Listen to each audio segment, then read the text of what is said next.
আজ নির্ধারিত সময় 4টের কিছু আগে সংসদ ভবনে এসে পৌঁছন রাজ্যের মুখ্যমন্ত্রী শুভেন্দু অধিকারী। তারপর কেন্দ্রীয় অর্থমন্ত্রী নির্মলা সীতারামনের সঙ্গে সাক্ষাৎ করেন। যখন বৈঠক করছেন সেই মুহূর্তে ছবি আপনারা দেখতে পাচ্ছেন, রাজ্যের মুখ্যমন্ত্রীর সঙ্গে কেন্দ্রীয় অর্থমন্ত্রীর সাক্ষাৎ।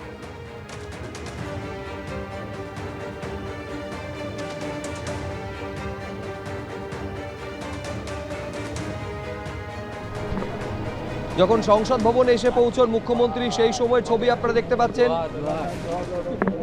এর আগে বঙ্গভবনে 22 জন সাংসদের সঙ্গে বৈঠক করেন, যার মধ্যে এনসিপিআই এর 19 জন এবং বিজেপি রাজ্যসভার তৃণমূল ত্যাগী বিজেপি রাজ্যসভার 3 জন সাংসদ ছিলেন। সেই বৈঠকের পর সংসদ ভবনে এসে পৌঁছন সেই সময় ছবি আপনারা দেখতে পাচ্ছেন।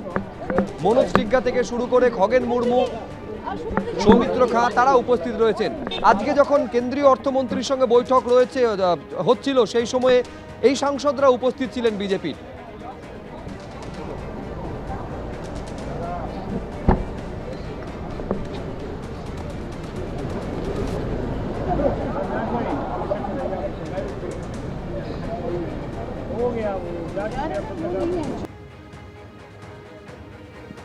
আর এটা নির্মলা সীতারামনের সঙ্গে যখন বৈঠক চলছে সেই সময়ের ছবি আপনারা দেখতে পাচ্ছেন। মুখ্যমন্ত্রী সংসদ ভবনে পৌঁছন এবং তারপর কেন্দ্রীয় অর্থমন্ত্রীর সঙ্গে সাক্ষাৎ করেন।